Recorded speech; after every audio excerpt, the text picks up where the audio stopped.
안녕하십니까. 그동안 평안하셨습니까? 반갑습니다. 잠시 하나님 앞에 기도드리겠습니다.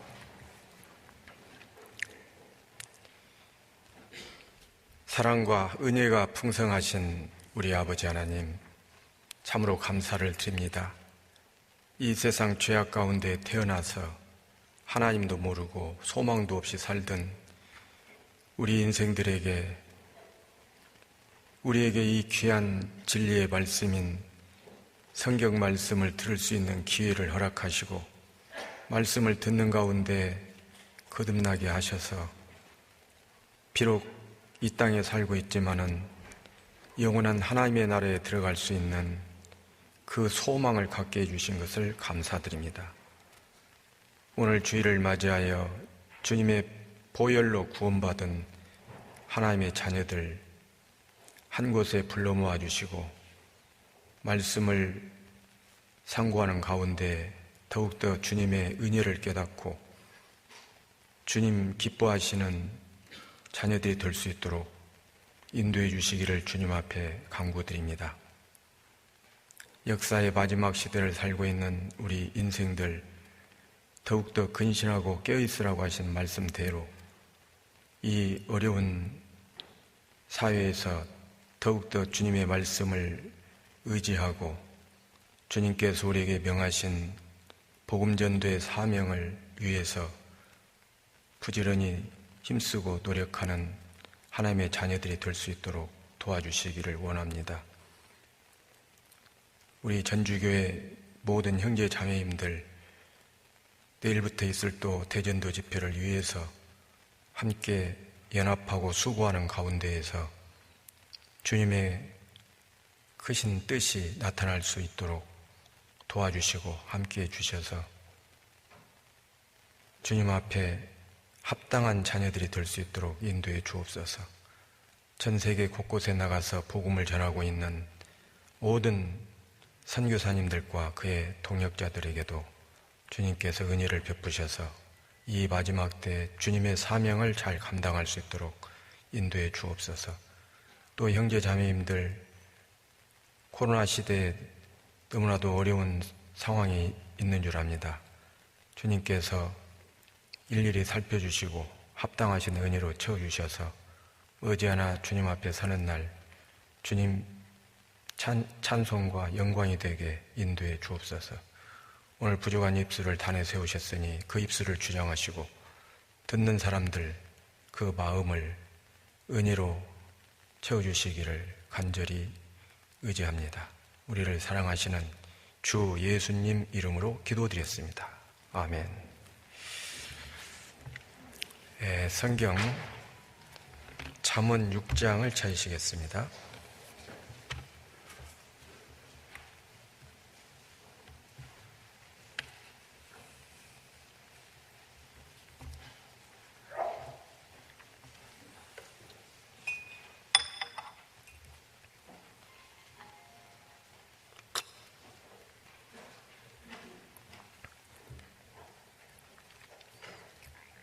잠언 6장 6절부터 11절까지 제가 봉독해 드리겠습니다. 게으른 자여 개미에게로 가서 그 하는 것을 보고 지혜를 얻으라.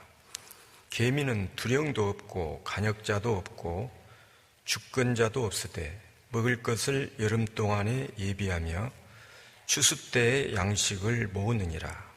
게으른 자여 내가 어느 때까지 눕겠느냐? 내가 어느 때에 잠이 깨어 일어나겠느냐? 좀 더 자자, 좀 더 졸자, 손을 모으고 좀 더 눕자 하면 내 빈궁이 강도같이 오며 내 곤핍이 군사같이 이르리라. 거기까지요?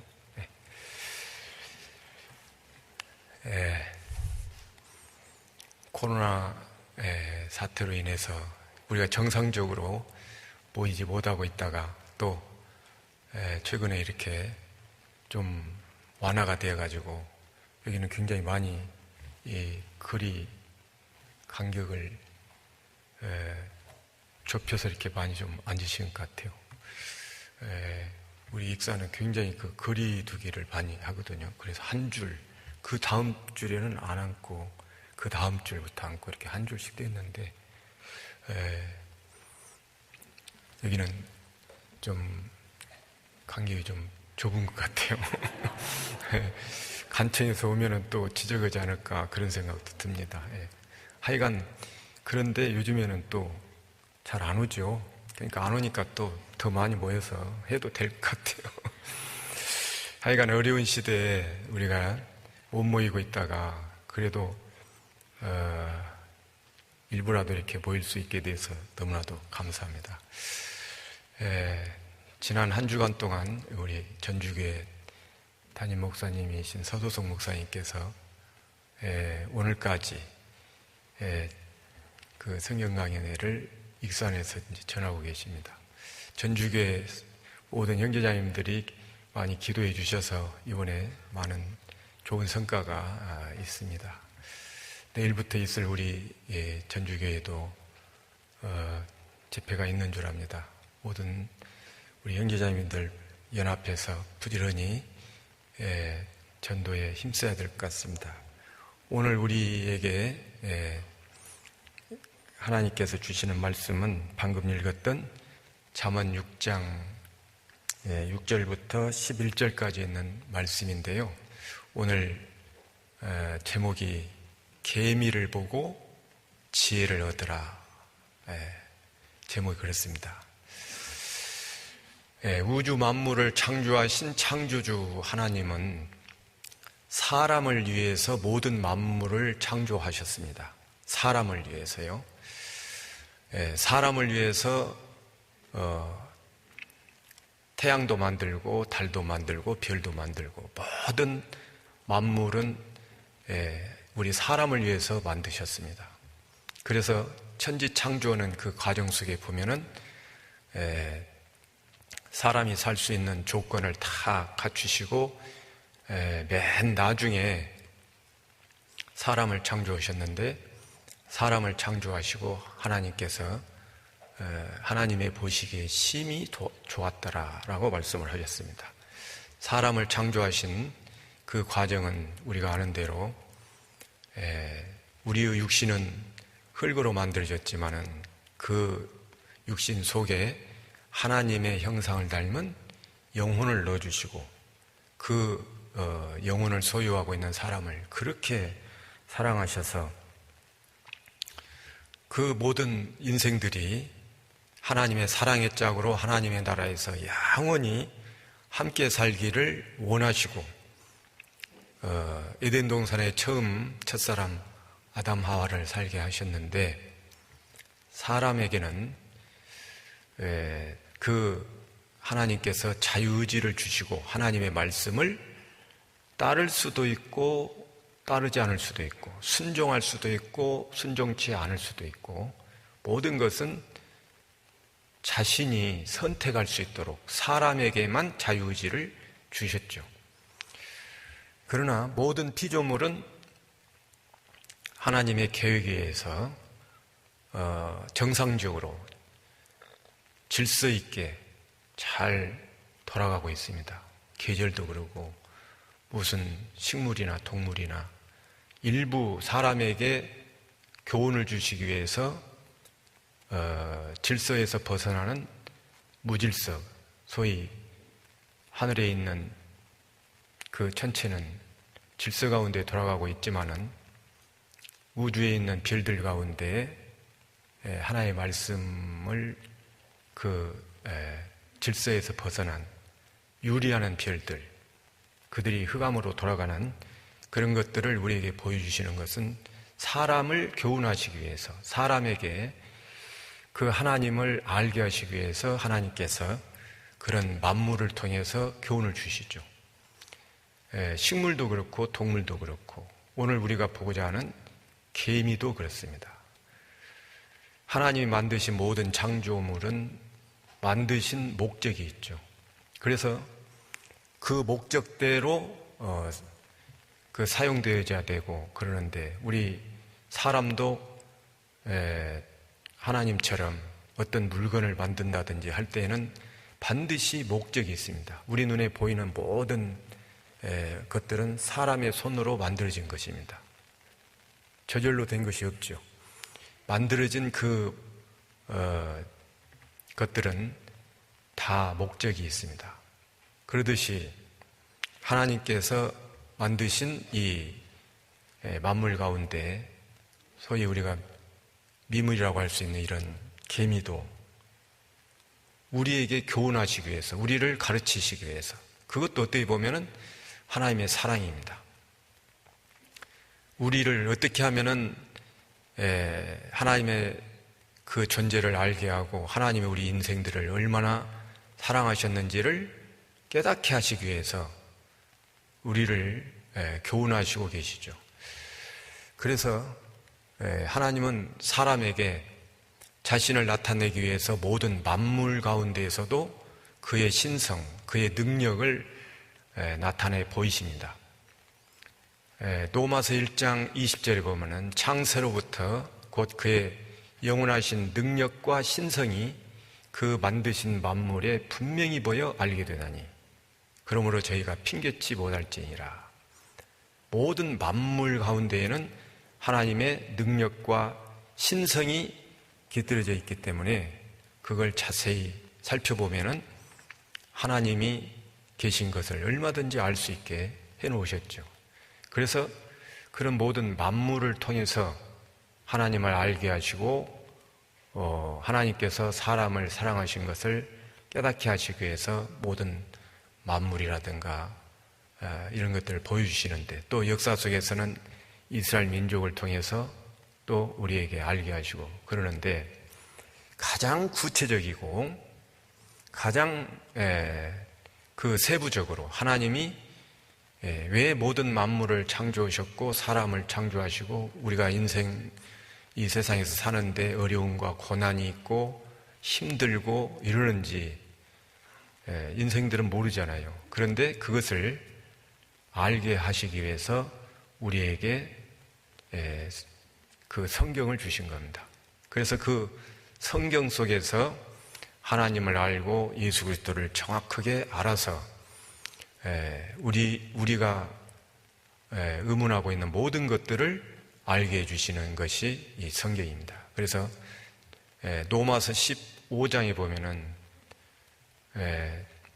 전에 기록된 것은 우리의 교훈을 위한 것이라고 그랬고, 그래서 인내로 성경의 안위로 우리에게 소망을 주려 함이니라 라는 말씀이 있는데, 그러듯이 하나님은 우리를 잘 교육하고 인도해서 그 그리스도의 인격을 갖추기 위해서 하나님의 나라로 인도하시기 위한 하나님의 사랑입니다. 모든 것이 그 사랑이죠. 그래서 오늘 보고자 하는 이 개미도 하나님 만드신 목적이 있는데, 개미 아시죠? 개미를 한자로 딱 표현을 하던데, 그 개미를 나타내는 한자어가요. 한자어가 원래 뜻글자이기 때문에 성경과 굉장히 그 밀접한 관계를 가지고 있죠. 그래서 개미라고 하는 그 한자어가 벌레 충자가 있죠. 벌레 충자 한번 옆에다 써보세요. 그리고 그 옆에다가 벌레 충자 옆에다가 오를 의자를 쓰면은 그게 개미라는 뜻입니다. 그러니까 벌레 중에서 사람에게 교훈을 하는 가장 옳은 것이 개미라는 거예요. 그게 개미 의자입니다. 개미 의. 벌레충 옆에 오를 의자요. 그러니까 그 벌레 중에서 우리 하나님이 사랑하시는 사람에게 교훈을 하시기 위해서 만드신 그 개미, 벌레 중에서도 가장 옳다는 의미의 그 오를 의자를 표시를 했어요. 그 오를 의자는 우리가 아는 대로 양양자 밑에 나자잖아요. 오를 의. 그래서 그 개미는 우리가 아는 대로 이 다른 곤충과 비교를 해보면은 부지런하고, 그래서 미래를 대비하는 그런 곤충이잖아요.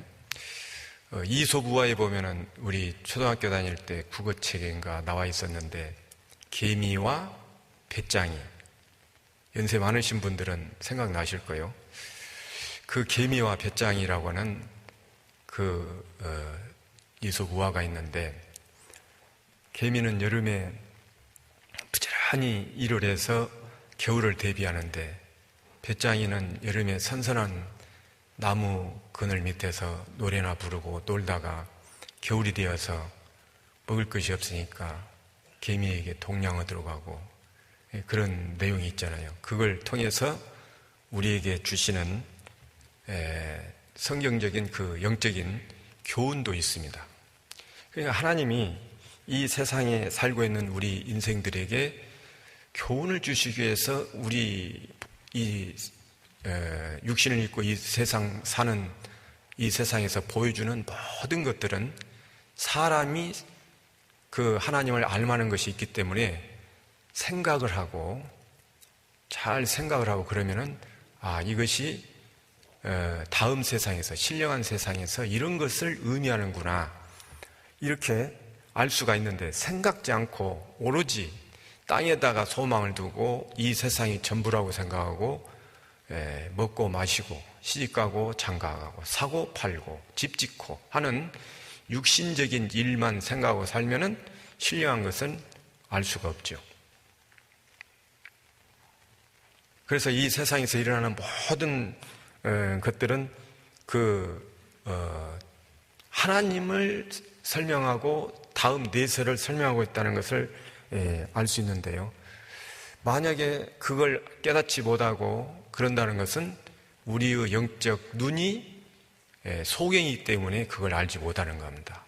그래서 눈이 떠져야 알죠.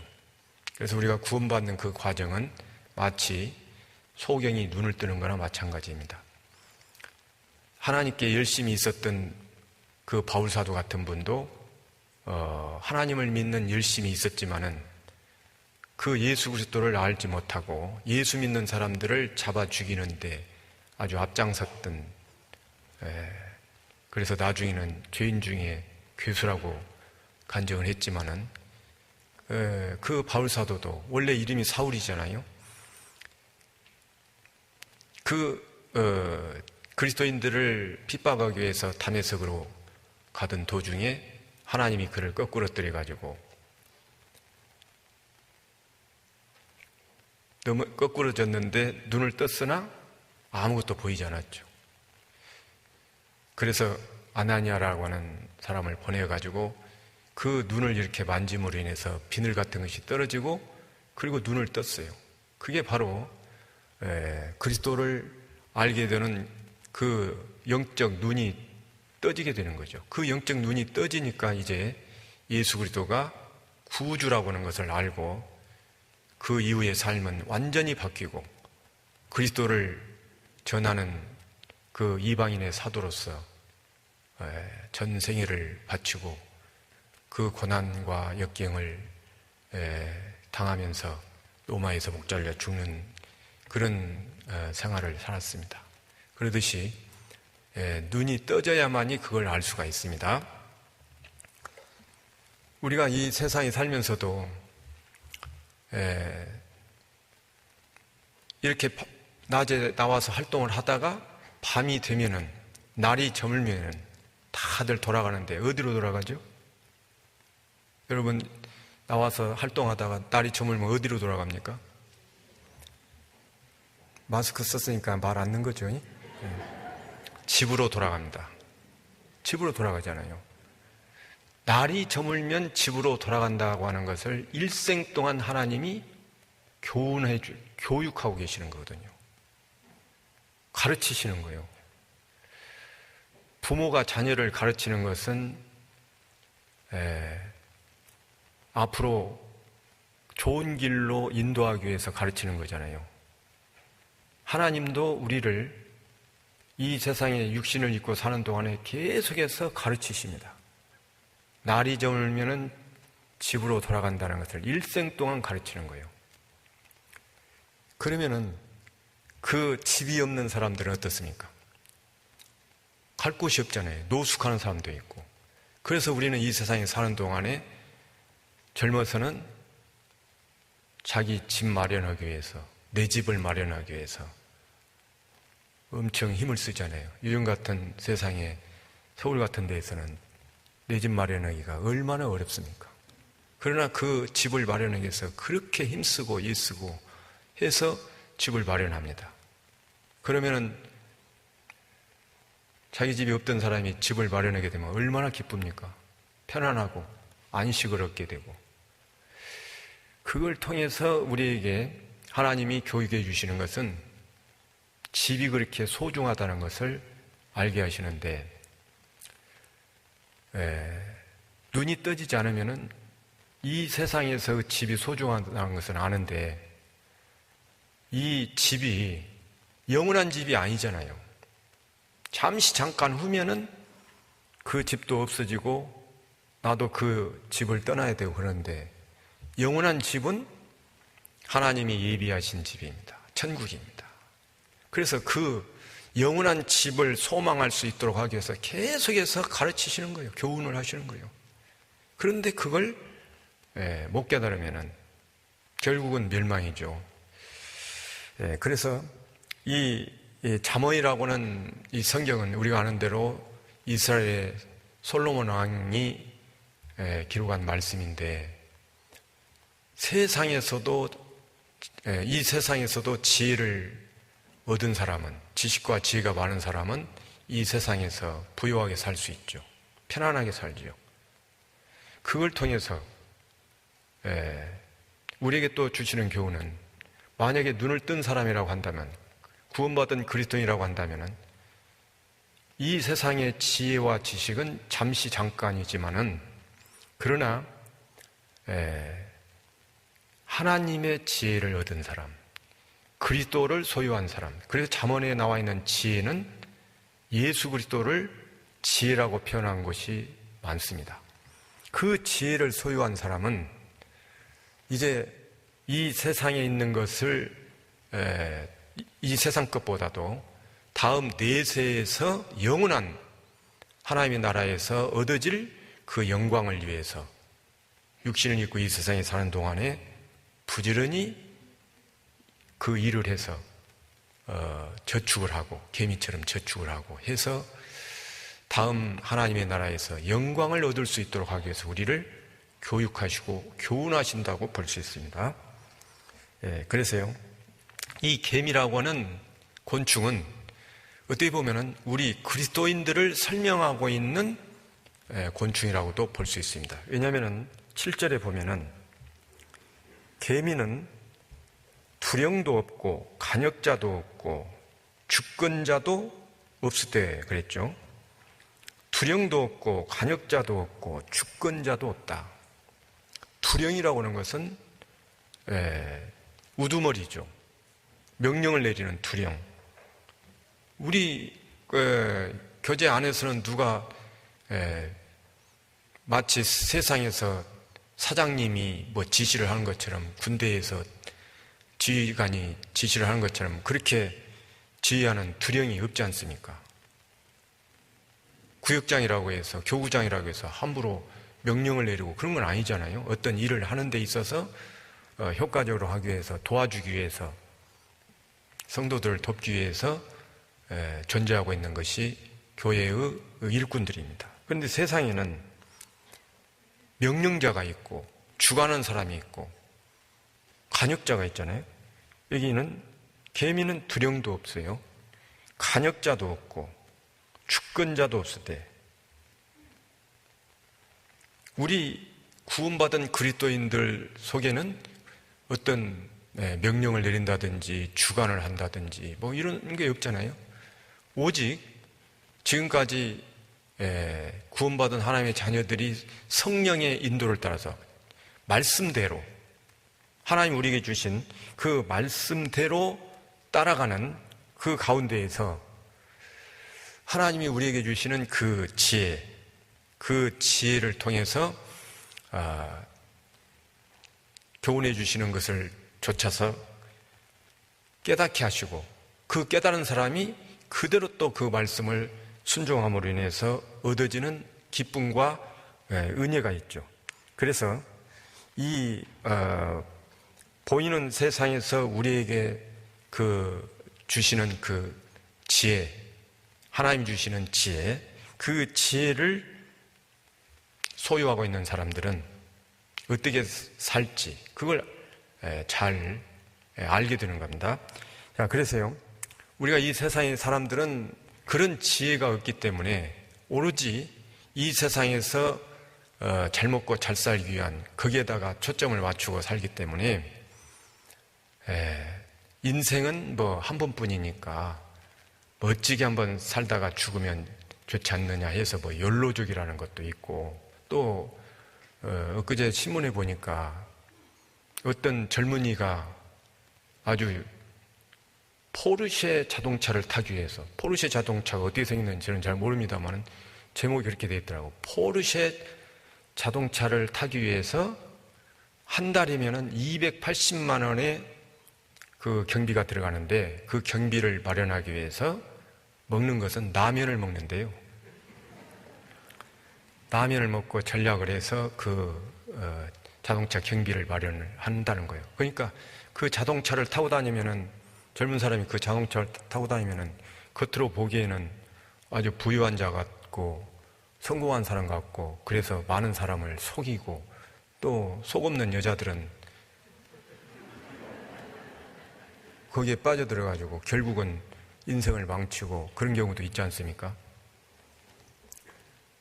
그런 것들을 통해서 우리가 이 세상에 사는 동안에요, 그리스도의 지혜를 얻은 사람들은 그런 겉모양을 가지고 평가하는 것이 아니고, 마치 하나님이 깨닫지 못한 사람은 외모를 보고 평가하는 것처럼 하나님은 중심을 보시는 분인데, 우리도 마찬가지죠. 지혜를 얻은 사람은 외모를 가지고 평가하는 것이 아니죠. 그 중심, 그 속에 있는 인격을 보는 거죠. 그래서 이 잠언에 있는 말씀은요, 구원받지 못한 사람도 이 잠언을 읽으면 굉장히 은혜가 될 수가 있어요. 우리에게 어떤 지혜를 주죠. 세상적인 지혜를. 그런데 잠언은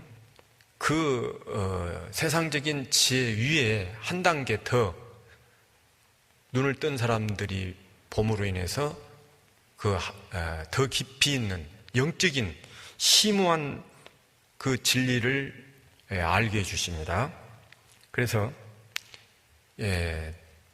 마치 아까 말씀드린 것처럼 이 세상에서 일어나는 그런 모든 것들을 영적으로 설명을 해주시고 계시는데, 8절에 있는 말씀이 먹을 것을 여름 동안에 예비하며 그랬죠. 먹을 것을 여름 동안에 예비하며 추수 때 양식을 모으느니라. 먹을 것, 그리고 추수 때 양식이라고는 먹을 것과 양식은 동격입니다. 똑같은 거죠. 여름과 추수 때는 같은 거죠. 팔레스타인 지방에서는 여름에 추수를 한다고 합니다. 우리는 가을에 추수를 하지만은 이스라엘 지방에서는 여름 동안에 추수를 해요. 그래서 먹을 것을 여름 동안에 예비한다는 말이나 양식을 추수 때 모은다는 말이나 같은 의미입니다. 그러면 계미를 통해서 하나님이 우리에게 교훈해 주시는 그 지혜라고 하는 것은, 이 세상에서 계미처럼 열심히 일해서 노후 준비하고, 그래서 노후에 부자로 살고 안정적인 생활을 하는 그런 것들, 생각할 수 있겠죠. 얼마나 교훈적입니까? 이 세상 사람들도 이런 교훈을 받을 수가 있습니다. 개미처럼 열심히 일해서 노후에 가서 편안하게 삶을 사는 그것이 지혜라고, 이 성경에서 지혜를 얻을 수 있겠죠. 그래서 어떤 사람은 그런 얘기를 하더라고요. 젊어서 가난한 것은 죄가 아니지만은 늙어서 가난해가지고 힘들게 사는 것은 그 죄라고 하더라고요. 어떤 경제학자가 그런 얘기를 하더라고요. 늙어서 힘들게 사는, 경제적으로 자유로워지지 못하면 그 죄라고 하더라고요. 왜 그런가? 그분 이야기를 들어보면 그래요.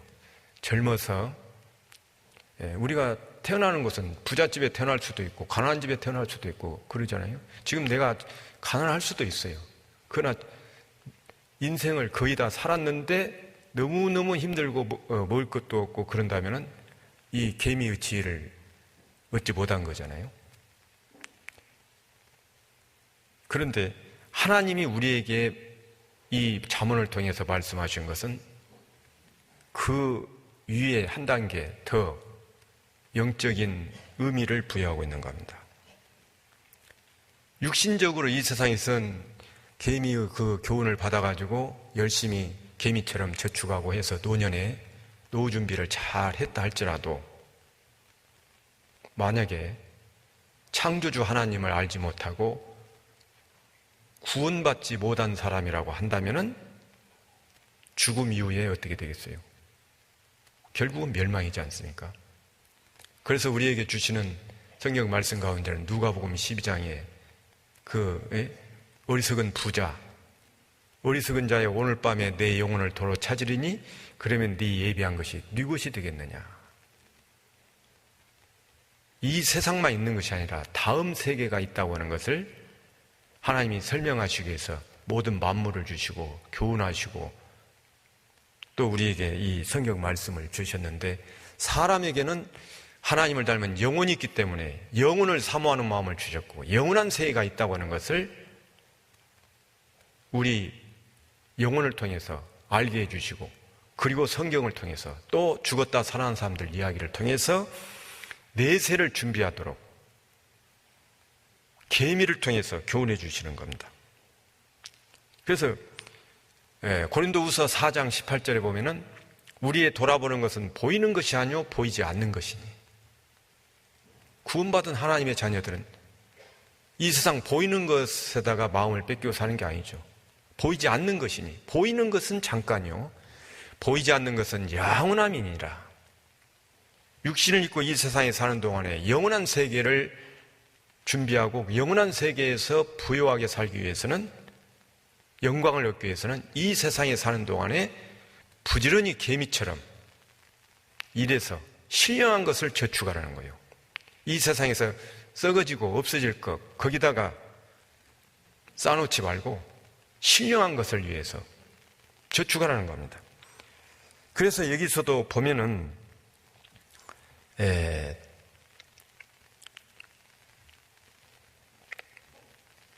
여름 동안에 예비한다 그랬는데 지금 우리가 살고 있는 2021년이라고 하는 이 시대는 여름입니다. 여름. 추수 때라 그 말이죠. 성경에 이 여름은 추수 때, 마지막 때라고 하는 것을 설명하고 있는데요. 이 말씀과 비슷한 말씀을 한 군데 보겠습니다. 잠언 10장을 한번 펴보시겠습니다.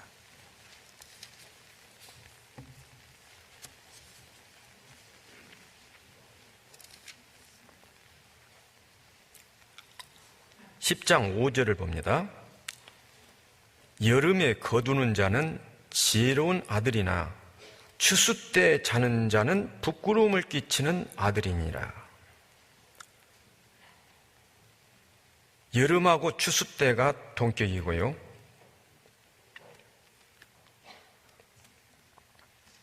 여름에 거두는 자, 그러니까 추수 때에 거두는 자, 양식을 거두는 자는 지혜로운 아들이라고 했어요. 그런데 추수 때 자는 자, 부끄러움을 끼치는 아들이니라 그랬습니다. 우리가 살고 있는 이 시대가 여름, 추수 때라고 하는 것을 구체적으로 알려주는 말씀은 마태복음 24장에 나와 있습니다. 또 여기 잠언 6장 표시해 두시고 마태복음 24장을 한번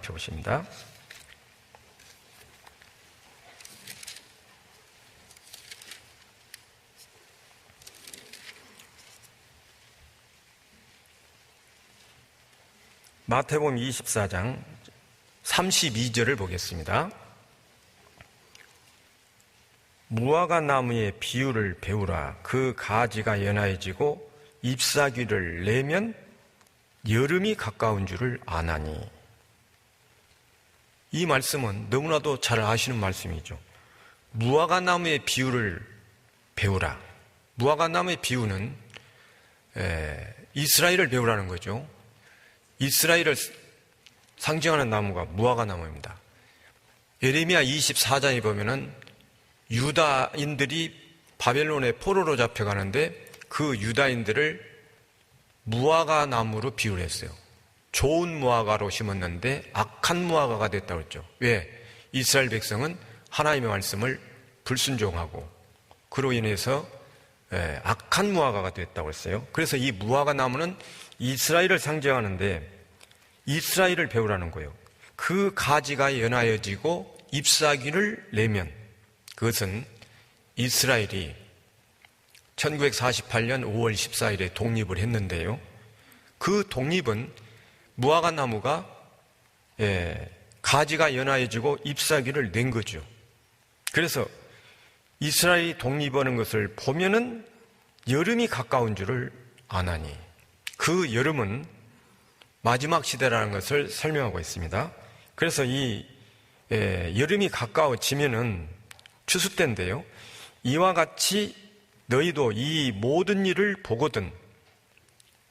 여름이 가까워지면은, 이스라엘 독립에서 이 여름이 가까워지면은 이런 일을 보거든 인자가 가까이 곧 문 앞에 이른 줄 알라. 여기서 인자는 재림하시는 그리스도시죠. 예수님이 다시 오실 때가 가까워졌다는 거죠. 그래서 이스라엘이 독립한 지가 벌써 73년이 됐는데 아직까지도 오시지 않고 있는 이유가 뭘까? 그것도 하나님이 우리 인생들을 너무나 사랑하시고 한 사람이라도 더 구원받게 해서 하나님의 나라에 데려가시기 위한 하나님의 오래 참으심이죠. 하나님의 인자하심이죠. 그러나 그 인자하심도 한계가 있습니다. 언제까지고 참으시는 것이 아니고 범사에 기한이 있다고 했어요. 그렇기 때문에 언젠가는 끝나게 돼 있는데 지금 우리가 살고 있는 이 시대는 이스라엘이 독립한 지가 73년이 지났어요. 그렇기 때문에 이제 곧 오실 수밖에 없는 그런 아주 마지막 시대입니다. 그래서 이 여름을 추수 때로 보는데요. 마태복음 13장을 한번 펴보십니다.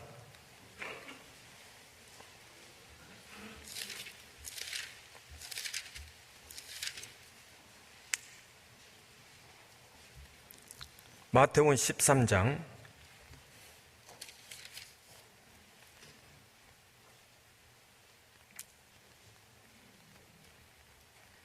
39절을 보겠습니다. 39절. 가라지를 심은 원수는 마귀요 추수 때는 세상 끝이요 추수꾼은 천사들이니 그런즉 가라지를 거두어 불에 사르는 것 같이 세상 끝에도 그러하리라. 추수 때는 세상 끝이요 그랬죠. 이스라엘이 독립을 하는 것을 보면은 여름이 가까운 줄을 아나니 그랬어요. 여름은 추수 때라는 거예요. 그래서 우리가 살고 있는 이 시대는 추수 때라는 겁니다.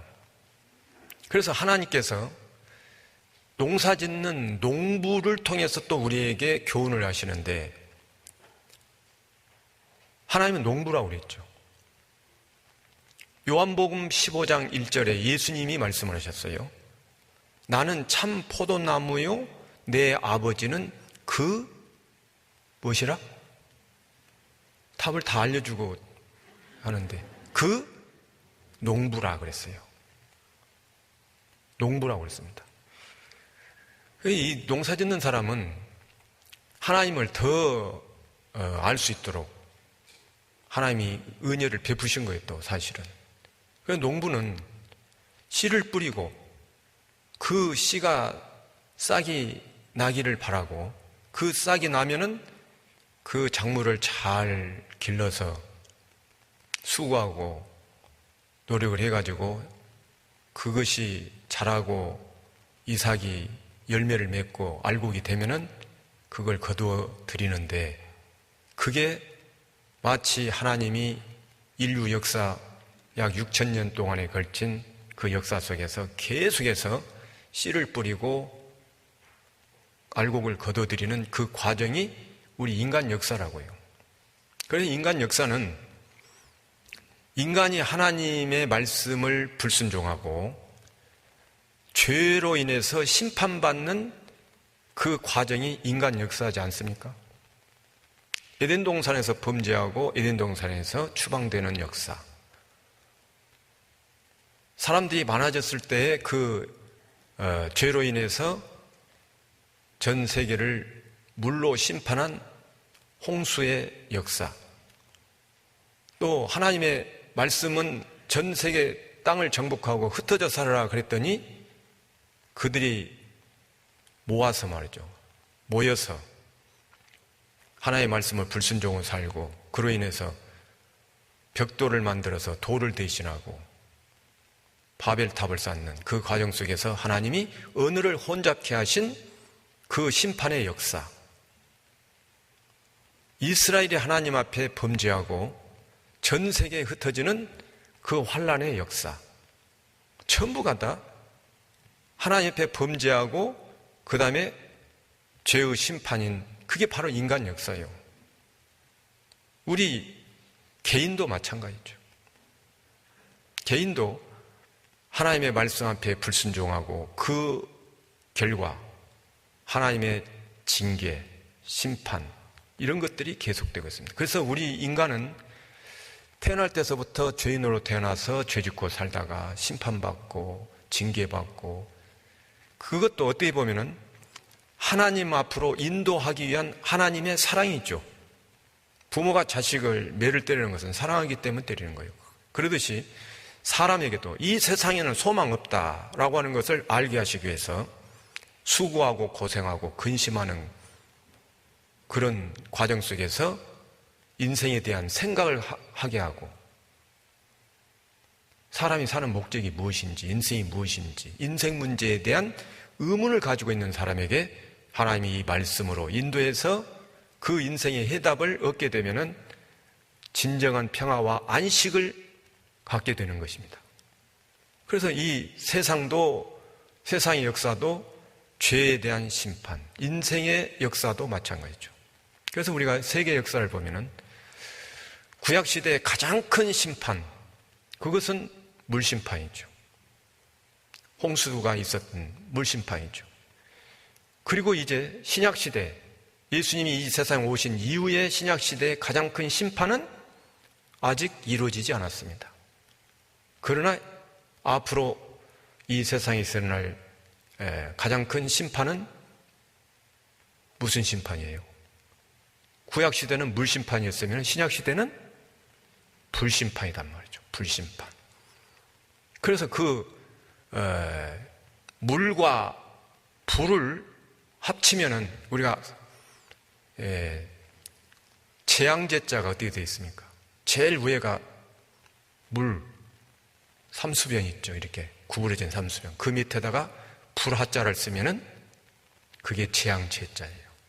인생 역사는 하나님 말씀 앞에 불순종하고 살다가 결국은 재앙으로 가는 겁니다. 세계 역사도 그러고 우리 인생의 역사도 그렇습니다. 우리 인생의 역사도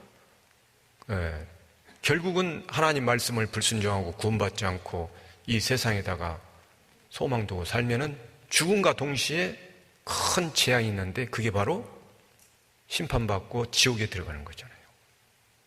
그걸 보여주셔요. 교훈하셔요. 생각하면은 얼마든지 하나님을 알 수 있고 반드시 하나님의 말씀을 따라야 되고, 그리고 하나님이 사람이 되어서 이 세상에 오신 그 예수 그리스도를 따르지 않으면은, 그를 믿지 않으면은 결국은 죄 가운데에서 죽을 것이라고 예언하신 그 말씀 그대로 되는 겁니다. 세상 사람들은 그걸 알지 못하고 있기 때문에 우리가 알고 있는 눈뜬 사람들은 그 죽어가고 있는 그들에게 이 그리스도를 전해야 된다 그 말이죠. 그 그리스도를 전해서 그들이 구원을 받을 때 하나님이 기뻐하시죠. 그게 바로 농사짓는 과정이란 말이죠. 농사짓는 과정이에요. 그래서 이 하나님의 나라는 농부가 씨를 뿌리는 것과 같다.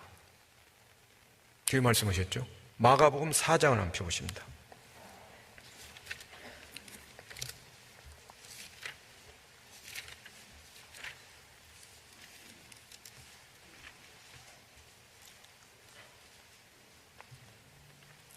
마가복음 4장 26절을 보겠습니다. 또 가라사대 하나님의 나라는 사람이 씨를 땅에 뿌림과 같으니 저가 밤낮 자고 깨고 하는 중에 씨가 나서 자라되 그 어떻게 된 것을 알지 못하느니라. 땅이 스스로 열매를 맺되 처음에는 싹이요 다음에는 이삭이요 그 다음에는 이삭의 충실한 곡식이라. 열매가 익으면 곧 낫을 대나니 이는 같이 읽어보십니다. 추수 때가 이르렀음이니라. 추수 때가 이르렀음이니라. 하나님이 작정하신 역사, 에덴 동산에서부터 시작되어 가지고 이제 계속해서 씨를 뿌리고 했는데 마지막 우리가 살고 있는 이 시대에 거의 끝나가고 있는 역사의 마지막 시대라고 하는 것을 이스라엘 나라를 통해서 알려주시고 또 예수님이 이 세상에 오셨을 때 세상 끝에는 무슨 징조가 있사오리까라고 제자들이 질문했을 때 사람들의 미혹을 받지 않도록 주의하라. 많은 사람들이 그리스도인들을 미혹할 것을 말씀을 하셨고 또 많은 사람이 자기를 가리켜 그리스도라 하는 사람들이 나타날 것이라고 말씀을 하셨습니다. 우리 시대가 바로 그런 시대예요. 그래서 거의 이제 끝나가는 여름이고 추수 때라고 하는 것을 우리에게 알려주시는데 인간 역사도 마찬가지고 또 구원받은 우리도 그 하나님 말씀을 통해서 이제 지금은 추수 때다. 마지막 시대라고 하는 것을 우리 눈에 보이는 이 세상에서도 그 추수 때를 통해서 알려주시지 않습니까? 지금은 추수 때입니다. 어제도 보니까 논에 이 뭐라고 합니까? 콤바인이라고 합니까? 그 기계들이 다니면서 추수를 하더라고요. 추수. 그 추수하는 것을 통해서 이런 말씀을 통해서 우리에게 들려주시는 것은 지금은 추수 때다. 여러분 지금부터 한 50여 년 전 지금 연세가 많으신 분들은 학교에 다니실 때 가을에 추수 때가 되면 어떻습니까? 농번기 방학 들어보셨어요? 농번기 방학? 지금도 있나 모르겠어요. 농번기 방학이라는 게 있어요. 추수 때가 되면 보리 추수든 벼를 추수하든 옛날에는 주로 벼농사와 보리농사를 해서 먹고 살았으니까 보리 추수는 뭐 한 5월, 6월 달에 하죠. 그리고 이제 벼 추수는 10월 말쯤 합니다. 그러면은요, 그때는 온 가족이 밭으로 다 나가서 추수를 해야 돼요. 온 가족이 다 나가요. 일손이 부족하니까. 그래서 어린아이 일손도 필요하기 때문에 학교에서는 농번기 방학을 합니다. 도우라고. 그런데 그걸 생각해 보면은 이런 말씀과 매치를 시켜본다면은 지금이 추수 때인데 이 곡식을 거둬들여야 되는데 그 곡식을 거둬들일 일꾼이 없는 거예요, 일꾼이. 교회 다니는 사람 많은데 일꾼은 없다고 말이에요. 그래서 너무너무 안타까워서 예수님도 그 말씀을 하셨잖아요. 추수할 주인에게 청하여 추수할 일꾼을 보내어 주소서 하라. 지금 우리 눈에 보이는 이 세상에서도 그걸 농촌에 일꾼이 없어요. 일꾼이. 더군다나 지금은 더 그러죠. 일꾼이 없습니다. 농부가 이 곡식을 거둬들여야 되는데 일꾼이 없으면 얼마나 애가 타겠습니까? 지금은 무슨 노인들도 다 정부에서 주는 무슨 공공근로인가 그런 데 다 나와가지고 일꾼이 없대요. 하여간 망할 세상이에요, 지금. 곡식을 거둬들여야 될 거 아닙니까? 곡식? 그런데 일꾼이 없어요. 그러니까 지금 세상하고 영적인 것하고 똑같은 거예요. 우리가 이 역사도요, 지금 이런 산업이 발달되고 4차 산업혁명 시대라고 하지만은 역사를 뒤로 거꾸로 가서 농경사회가 되면은 오히려 그때가 더 하나님을 알기에 좋은 시절이에요. 그러니까 역사가 발달되어가지고 지금 현재 시대에 오면은요, 하나님이고 예수님이고 영적인 거 이런 거 생각할 겨를 주지 않습니다. 그러니까 너무 바쁘게 막 만들어 가잖아요. 생각할 틈을 안 준다고 말이에요. 생각 많이 합니까? 사색을 해야 되는데 사색을 않고 의문나는 거 있으면 검색해 버려요. 검색하면 답이 다 나와요. 옛날에는 전부 생각을 했거든요. 책을 찾아보기도 하고 생각도 하고. 그런데 지금은 그런 생각을 하지 않습니다. 사람이 생각을 많이 해야 창조주도 알고, 그리고 예수님도 생각하게 되고, 그리고 내세에 대해서도 생각을 하고, 자기를 돌아보는 시간도 필요하고. 그러는데 지금은 그걸 할 틈을 주지를 않는다는 겁니다, 마귀가. 그래도 여러분은 설교 시간에는 이러고 앉았지만은 설교 끝나면 뭐합니까? 버스를 타든 집에를 가든 보고 있는 게 있잖아요. 서울 같은 데 보면 지하철이고 버스고 앉았다면 전부 그것만 보고 있어요. 그죠? 그거 없이는 못 살아 또. 그래서 지금 젊은 사람들은 버스를 타든 택시를 타든 은행 일을 보든 전부가 다 이 기계 가지고 스마트폰 가지고 하잖아요. 그런데 이제 연세가 많으신 노인들은 그런 걸 못하니까 은행에 가면 맨 노인, 버스 정류장에 앉아있는 사람은 노인, 택시 타려고 택시 승강장에 서 있는 사람도 노인. 젊은 사람이 서 있으면 그거 모르니까 그러잖아요. 이거 지금은 전부 컴퓨터, 스마트폰 가지고 그냥 누르면은 그 있는 대로 택시 부르고, 또 버스 오기 1분 전에 나가서 또는 30초 전에 나가서 오면 그 옆에 커피점에 있다가 바로 올라가서 타고. 여름 더운 날에 땀 흘리는 사람 없어요. 맨 노인들이나 버스간에 있고 은행에 가 있고 그런다고 말이에요. 그러니 그것이 결코 좋은 거냐? 좋은 것이 아니죠. 생각할 틈이 없어요. 그것만 보고 사는데. 너무 좋아할 것도 아니라고요. 살기가 편하다고 해서 너무 좋아할 것도 아니라고요. 생각을 해야 된단 말이에요. 농사 짓는 과정을 통해서 하나님이 이제 이 추수 때에 알곡을 거둬들여야 되는데, 일을 해야 되는데 일하지 않는 그리스도인들을 교훈하고 계십니다. 계미를 통해서. 이 세상에 자기 일에 대해서는 그렇게 부지런하고 시간을 투자하고 물질을 투자하고 그러는데 신령한 것을 위해서는 게으르고 신령한 일에 대해서는 관심이 없고 그런 사람에게 개미에게 가서 보고 지혜를 얻으라. 그 지혜는 세상적인 지혜가 아닙니다. 세상의 지혜는 자랑하지 말라고 그랬어요. 세상의 지혜, 세상의 용맹, 세상에 부한 것 자랑하지 말라. 여호와 하나님을 알기를 바라라고 했어요. 우리가 여호와를 알자, 힘써 여호와를 알자 그랬죠.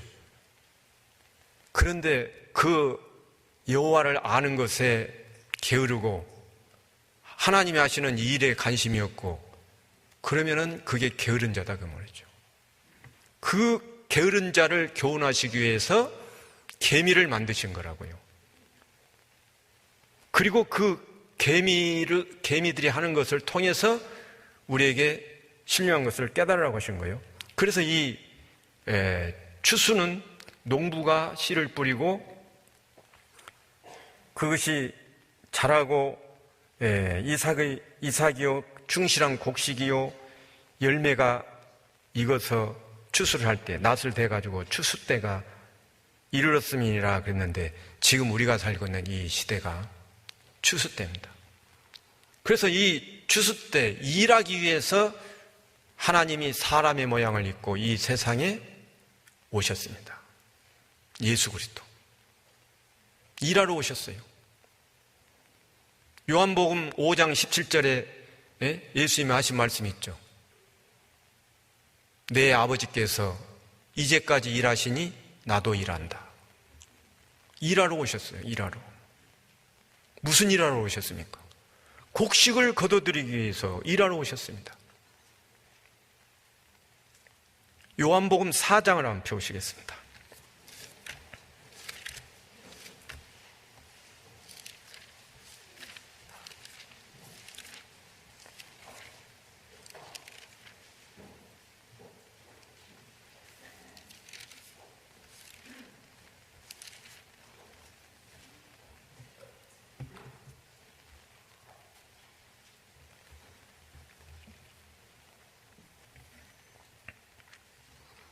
요한복음 4장 35절을 보시겠습니다.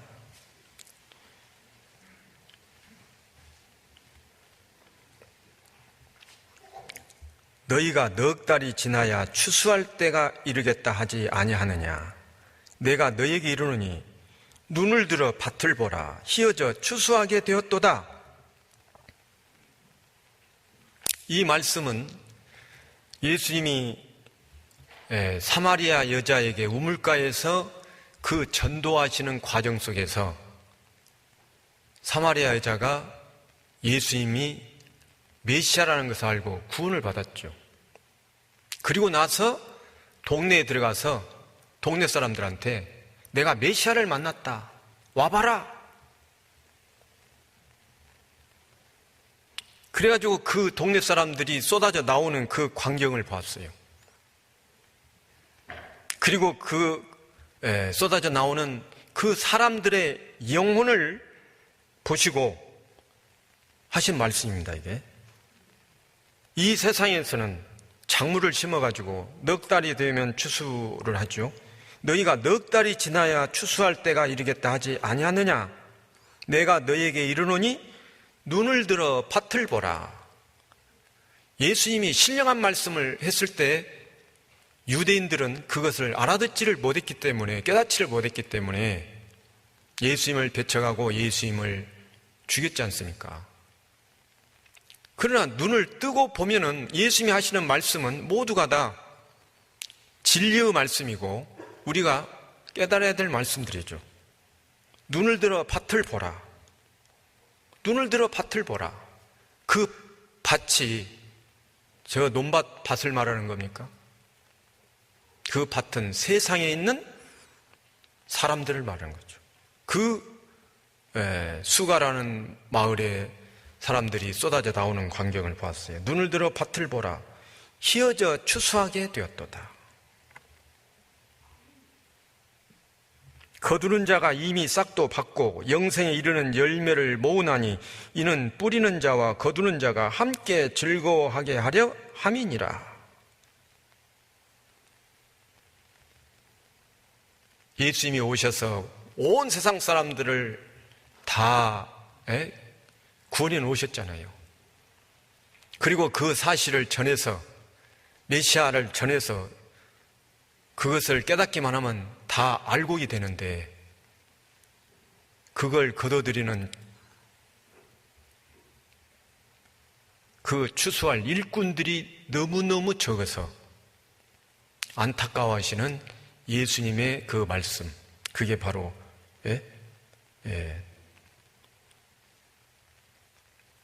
마태복음 한번 펴보실까요?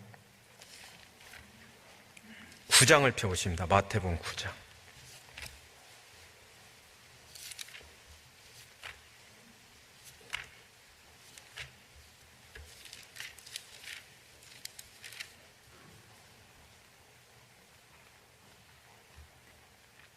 (9장) 37절, 38절 보겠습니다.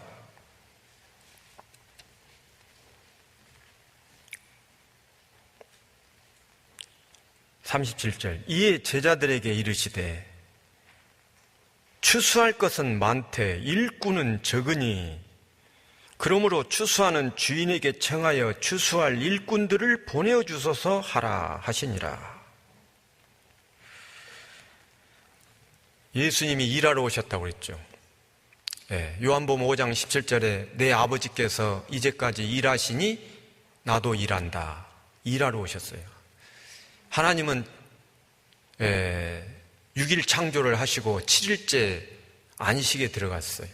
쉬셨어요. 그런데 인간이 범죄함으로 인해서 그 안식이 깨졌습니다. 그래서 일하시는 거예요. 그 일하시기 위해서 사람의 모양을 입고 이 세상에 오셨습니다. 무슨 일을 하러 오셨느냐? 추수하러 오셨어요. 사람을 구원해서 하나님의 나라인 천국 곡간에다가 이 곡식을 많이 쟁이기 위해서 이 세상에 오신 예수님, 그걸 또 설명하시기 위해서 병든 자를 고치시고 소경의 눈을 떼어주시고 그런 일들을 하셨죠. 36절에 보면은요, 35절에 예수께서 모든 성과 촌에 두루 다니사 저희 회당에서 가르치시며 천국 복음을 전파하시며 모든 병과 모든 약한 것을 고치시니라. 무리를 보시고 민망히 여기시니 이는 저희가 목자 없는 양과 같이 고생하며 유리함이라. 그 말씀을 하시면서 이에 제자들에게 이르시되 추수할 것은 많되 일꾼은 적으니 그러므로 추수하는 주인에게 청하여 추수할 일꾼들을 보내어 주소서 하라.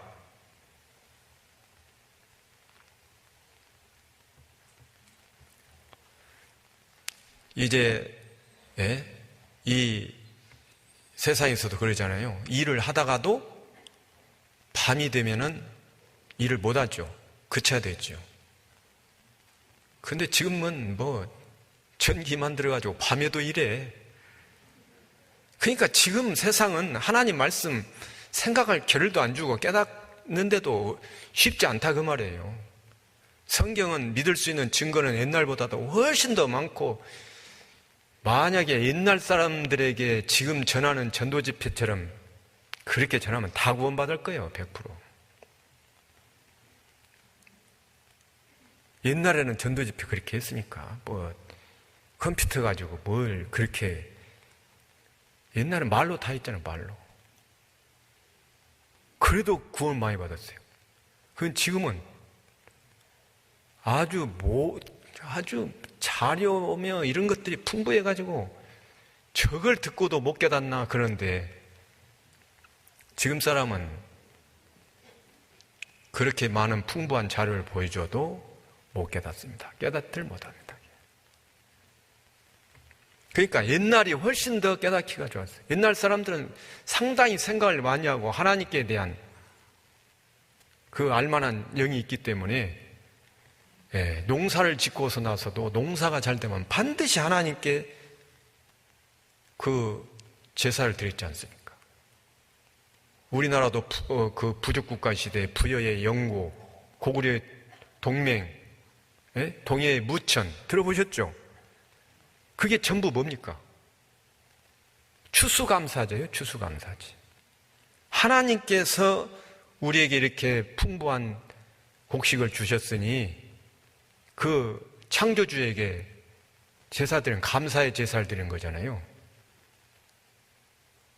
구원을 받은 사람의 신앙생활이라는 것은 감사의 생활이라는 거지 않습니까? 감사제를 드리는 거잖아요. 그래서 이 예수님이 이 세상에 오셔서 그 많은 병자들을 고쳐주시고 천국 복음을 전파하셨는데, 지금 일하시는 거예요. 추수하고 계시는데 예수님의 제자들과 함께 돌아다니면서 이 일을 하시는데 추수할 일꾼이 너무너무 적은 겁니다. 그래서 지금 우리 시대는 예레미야 8장 20절에 있는 것처럼 추수할 때가 지나고 여름이 지났으니 다하였으나 우리는 구원을 얻지 못한다 하였도다. 추수할 때가 다 지나가고 있습니다. 지금 거의 끝나가고 있는 이 역사의 마지막 시대에 추수할 일꾼이 없어요. 일꾼이. 교회 다니는 사람 많고 그런데 일꾼이 너무너무 적다는 거예요. 지금도 마찬가지고 옛날에도 마찬가지고. 추수, 우리가 옛날에 추수할 때 보면은요, 가을철 추수 때 논에 있는 벼를 베어가지고 그걸 논에다가 다 널어서 말려가지고 그놈을 묶어서 이 논두렁에다가 쫙 이렇게 이렇게 세워가지고 이렇게 해놨다가 타작날을 정해줘. 타작날. 날 잡아요. 날을 잡아가지고 타작하는 날을 잡아가지고 그날은 학교 다니는 아이들도 결석해. 전부 결석하고 전부 나갔던 사람들 다 들어오라고 해가지고 타작을 합니다. 그런데 옛날에는 이게 사람들 하나씩 그 홀태라고 하는 것에다가 여러 사람이 옆에다가 볕단을 세워놓고 전부 훑어냈잖아요, 알곡을. 그러다가 이제 나중에 이제 기계로 이렇게 하게 되는데, 그 타작을 하는 날은 전부 가족들이 전부 거기에 전부 함께 해야 됩니다. 우리 전주교회 타작 날짜 잡았잖아요. 내일부터 일주일간 타작을 하는데, 수학 타작을 하는데, 전주교회에 소속되어 있는 식구라면은 거기에 전부 참여를 해야 되잖아요. 그런데 참여하는 사람이 너무 적어. 추수할 것은 많되 추수할 일꾼은 적으니 추수할 일꾼이 너무 적다. 일꾼이 많아야 되는데요. 지금은 너무너무 적다는 겁니다. 추수할 일꾼이 너무 적어요. 그래서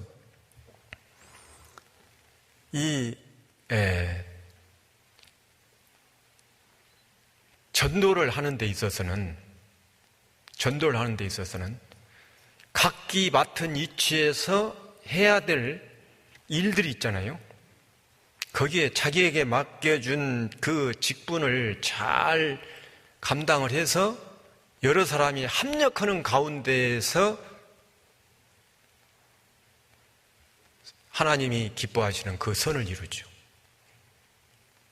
로마서 8장 28절에 보면은 하나님을 사랑하는 자, 곧 그 뜻대로 부르심을 입은 자들에게는 모든 것이 합력하여 선을 이루느니라.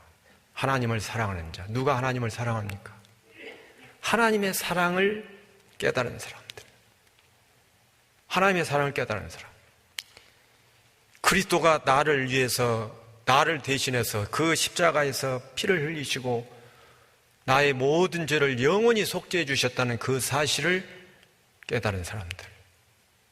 그래서 그분이 원하시는 그 일을 추수하는데 그 일을 하는 거예요. 그래서 어떤 사람은 봉사하고 어떤 사람은 돈 바치고 어떤 사람은 사람 데려오고, 예? 그거 하잖아요. 여러분, 요한복음 12장 한번 보십시다.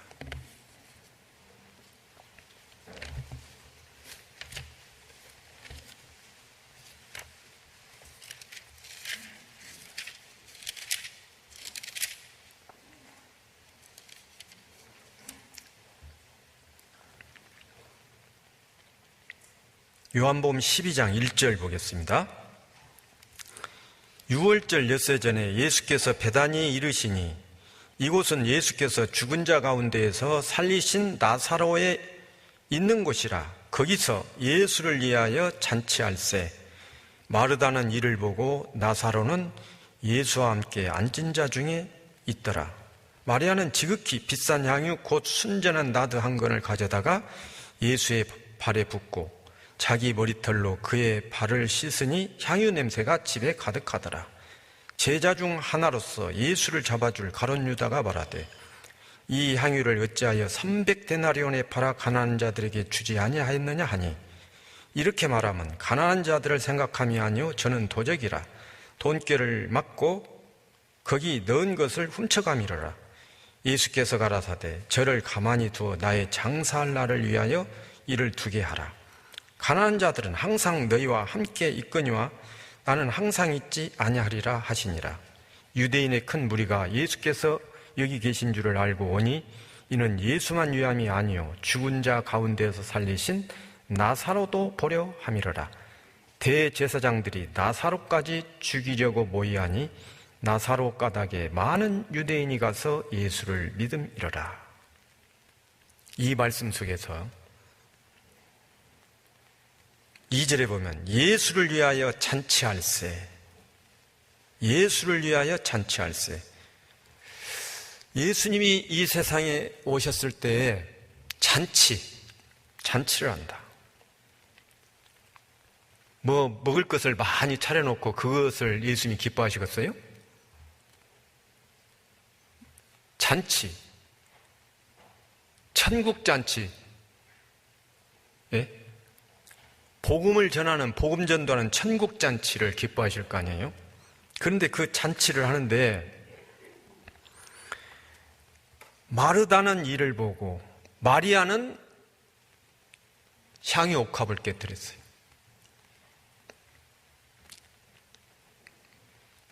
마르다는 교회 내에서 봉사하는 사람들, 봉사하는 거 너무 중요하죠.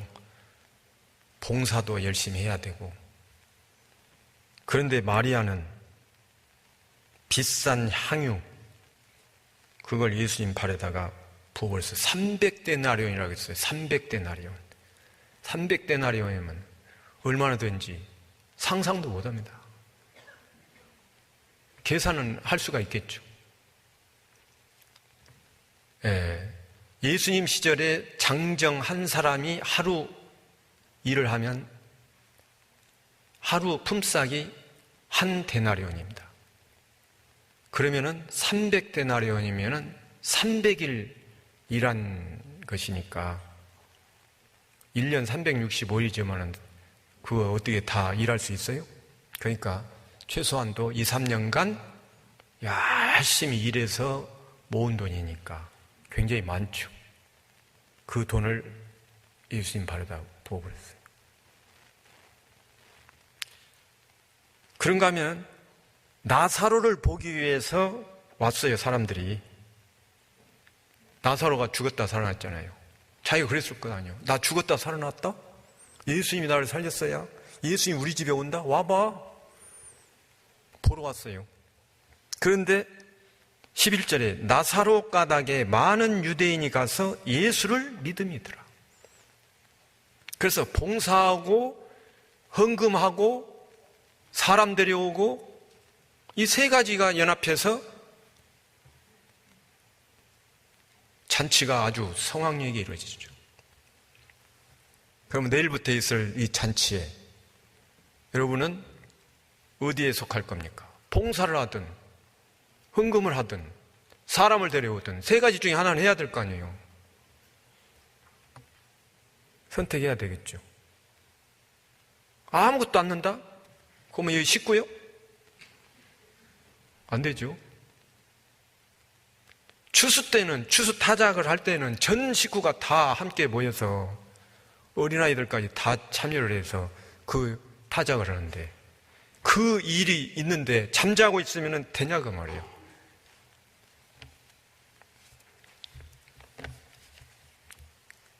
그래서 잠언 10장, 아까 읽었던 10장 5절에 여름에 거두는 자는 지혜로운 아들이나,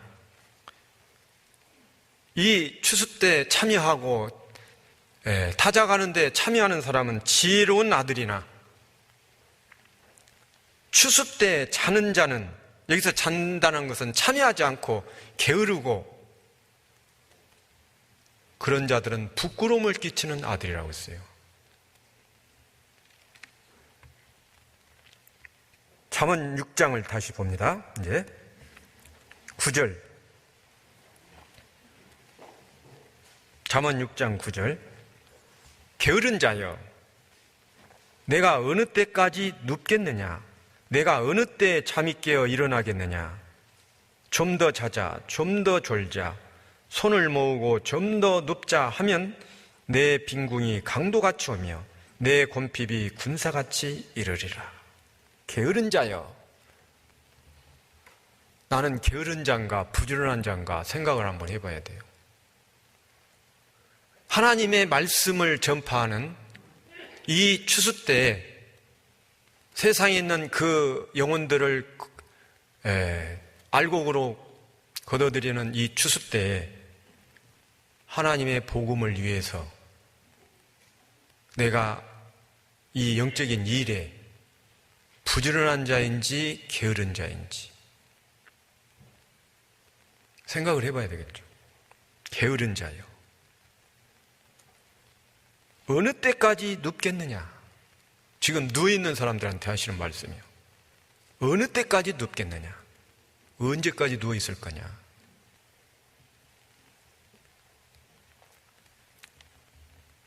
사람이 잠깐 쉬기 위해서 누워있으면 잠들지요. 잠들어 버립니다. 잠깐 누웠다 벌떡 일어나야 되는데 누워있는 시간이 오래되면 잠들 수가 있어요. 특히 이 코로나 시대에 집에서 온라인으로 듣는 것이 얼마나 편합니까? 편하죠? 교회당에 올라오면은 화장해야지, 옷 갈아입어야지, 외출복으로 갈아입어야지, 힘들잖아요. 그런데 집에서 듣는 사람은 뭐 화장할 필요도 없고 옷 갈아입을 것도 없고 편안한 자세로, 물론 그러지 않는 사람도 있겠죠. 그러나 제가 해보니까 집에서 들으면은 아무래도 나태해져. 소파에 편안하게 앉아서 말씀 듣고 그런 경우가 있어요. 그러다 누워. 그러다가 잠들어. 그래서 비디오에서는 설교하는데 그 사람은 잠자고 있어.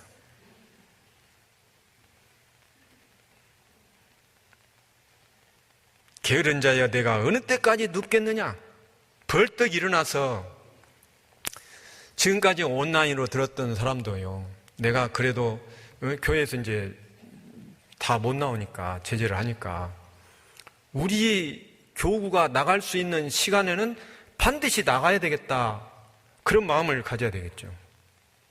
그런데 온라인으로 듣는 것이 편하기 때문에 눕는 경우가 있단 말이에요. 어느 때까지 눕겠느냐? 내가 어느 때 잠이 깨어 일어나겠느냐? 그렇게 지내다가 지금 잠에 빠져 있는 사람에게 어느 때 잠이 깨어 일어나겠느냐? 잠자는 자여, 죽은 자들 가운데서 일어나라. 잠들어가지고 이제 육신에 빠져서 세상 사람들과 어울려 다니고 교회 교제에 빠지고 이런 사람들, 잠들어 있는 사람들, 잠자는 자여, 죽은 자들 가운데서 일어나라. 죽은 자라는 것은 거듭나지 못한 사람들과 어울려 다니는 그런 사람들이에요. 죽은 자들 가운데서 일어나라. 그 기간이 길어지면 길어질수록 하나님 앞에 섰을 때 부끄러움을 끼치는 아들이 됩니다. 좀 더 자자, 좀 더 졸자, 손을 모으고 좀 더 눕자 하면 내 빈궁이 강도같이 오며 내 곰핍이 군사같이 이르리라. 잠자고 있을 때 그러다가 이제 주님이 오시면은 빈궁이 강도같이 온다고 했어요. 빈궁이 뭐죠? 아주 가난한 거 말이에요. 아까 그랬죠. 이 세상에 어떤 경제학자가 노년에 가서 노년을 준비하지 않아가지고 상자나 주로 다니고 집도 없어가지고 노숙하고 있고 노년에 그러고 있으면 그 죄라고 했잖아요. 그 말도 일리가 있어요. 우리가 이제 이 세상에 사는 동안에 하나님의 나라에서 가난하게 되는 거, 육신을 입고 이 세상에 사는 동안에 부지런히 주를 위해서 일을 해야 되는데 자기를 위해서는 일을 했지만은 자기를 위하여 재물을 쌓아두고 하나님께 대하여 부요치 못한 자, 하나님 앞에서 부요하지 못한 사람들, 가난한 사람들, 비록 이 세상에서는 가난할지라도 하나님의 나라에서는 부유해야 될 거 아닙니까? 그런데 그 신령한 일에, 그 추수하는 곳에 참여하지 못해서 가난하게 되면은 내 빈궁이 강도같이 온다. 강도는 예고 없이 옵니다. 강도가 오면은 제일 좋은 것만 가져가 버리죠. 귀신같이 알아요, 강도들은. 어디에 금반지가 있는지, 어디에 귀중한 것이 있는지 금방 알고 금방 가져가잖아요. 빈궁이 강도같이 오며 내 곰핍이 군사같이 이르리라. 군인이 전쟁을 해갖고 정복을 오면은 그 정복민에게 탈취해가는 것들이 중요한 것들만 다 탈취해갑니다. 그래서 이 개미를 보고 지혜를 얻으라. 그 지혜는 신령한 지혜를 말하는 겁니다. 이 세상 지혜가 아니에요. 이 세상의 지혜가 아무리 많아도 그리스도를 소유하지 않고 신령한 지혜를 알지 못하는 자들은 깨달을 수도 없고, 구원받은 하나님의 자녀들은 눈을 뜬 자들이잖아요. 성령을 소유한 자들이잖아요. 그렇다면은 하나님 만드신 이 곤충인 개미를 통해서 주시는 교훈이 뭐냐? 부지런하라는 거예요. 개미는 부지런합니다. 개미는 부지런해요. 그래서 아마도 그 한자를 만들 때 벌레충 옆에다가 오를 의자를 쓰고 개미 의자라고 만들었지 않느냐, 그런 생각을 해봅니다. 그래서 로마서 12장 11절에 우리 잘 아는 말씀이 있잖아요. 부지런하여 게으르지 말고 열심을 품고 주를 섬기라. 왜 부지런하라고 했을까요? 우리 육신은 선천적으로 게으른 것을 좋아하잖아요. 죄성이 있죠. 그렇기 때문에 부지런하여 게으르지 말고 열심을 품고 주를 섬기라 라고 말씀하신 겁니다. 잠언 10장을 펴보십니다.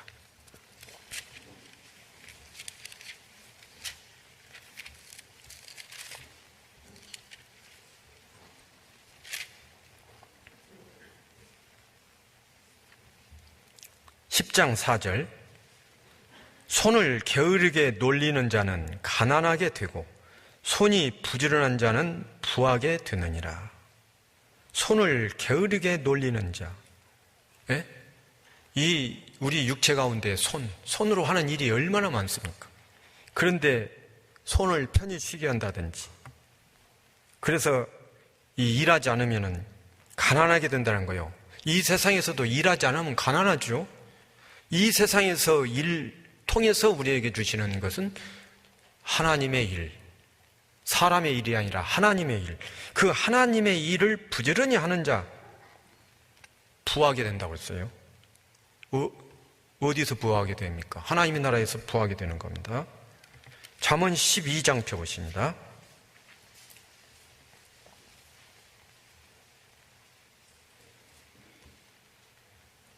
12장 27절. 게으른 자는 그 잡을 것도 사냥하지 아니하나니 사람의 부귀는 부지런한 것이니라.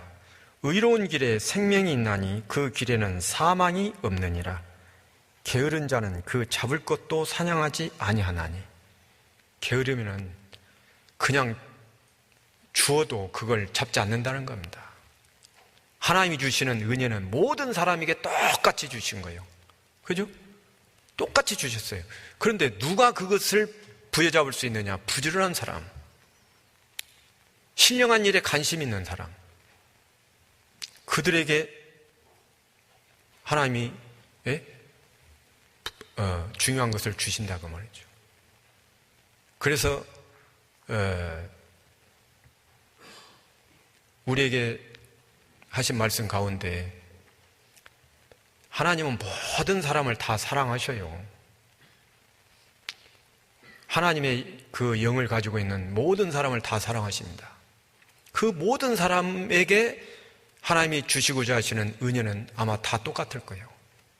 부모가 자식에게 여러 자식이 있으면 똑같이 사랑하는 것처럼 우리를 그렇게 사랑하시는 겁니다. 사랑하시는데 하나님이 주시고자 하시는 그 은혜는 그냥 주는 것이 아니라 하나님은 공의로우신 분이잖아요. 공의와 사랑, 공의와 인자, 그걸로 우리를 구원하셨어요. 그렇기 때문에 법을 지켜야 되잖아요. 하나님 하신 말씀을 지켜야 돼. 그런데 하나님은 내가 줄 상이 내게 있어. 모든 사람에게 줄 상이 다 있어요. 그런데 그 다음이 각 사람에게 그의 일한 대로 갚아주리라. 일. 그러니까 부지런히 일을 한 사람에게는 많은 것을 주시니까 부유해지는 거고, 일하지 않은 사람은 얻을 것이 없죠. 그게 내 책임입니까? 하나님 책임입니까? 나의 책임이요. 하나님은 사람에게 자유의지를 주시고 하나님 말씀을 듣고 순종하면 복, 불순종하면 복 없어요. 구원받지 못한 사람은 저주, 구원받은 사람은 징계. 그래서 이 세상에 보여지는 모든 만물은 하나님이 우리를 옳은 대로 인도하시려고 교훈을 주시기 위해서 우리 눈에 보여주시는 거예요. 우리 눈에 보이는 모든 것은 하나님이 그거 보고 교훈받고 올바른 길로 가게 하시기 위해서 우리 눈에 보여주시는 겁니다. 여러분이 지금 당하고 있는 어떤 기쁨도 있을 거고 어떤 슬픔도 있을 거고 있죠? 지금 여러분 각자의 개인에게 처해 있는 모든 상황은 하나님이 우리를 올바른 길로 안내하시기 위해서 보여주시는 거예요. 그걸 통해서 깨달으라고, 올바른 길로 가라고 교훈해 주시고 있는 겁니다. 모든 만물은 하나님의 능력과 신성이 깃들어져 있습니다. 그래서 개미를 보고 지혜를 얻으라는데 개미만 우리에게 지혜를 줍니까? 모든 만물은 전부 지혜를 주시는 거예요. 우리 안에, 우리 주변에서 일어나고 있는 모든 것들은 하나님이 우리를 교훈하고 계시는 겁니다. 그래서 이 추수 때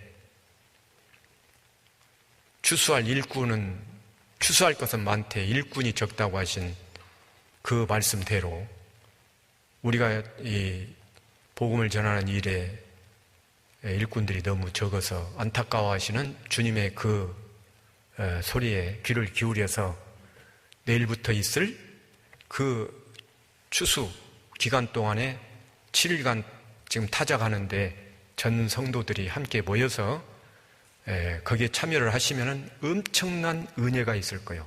그리고 일한 대로 갚아주리라. 그 말씀을 믿으시고 또 그 추수하는 가정 속에서 하나님이 주시는 은혜를 받으시고 아주 기쁨, 즐거움, 에덴 동산이 되기를 바라겠습니다. 기도하시겠습니다. 자비로우신 아버지 하나님 감사합니다.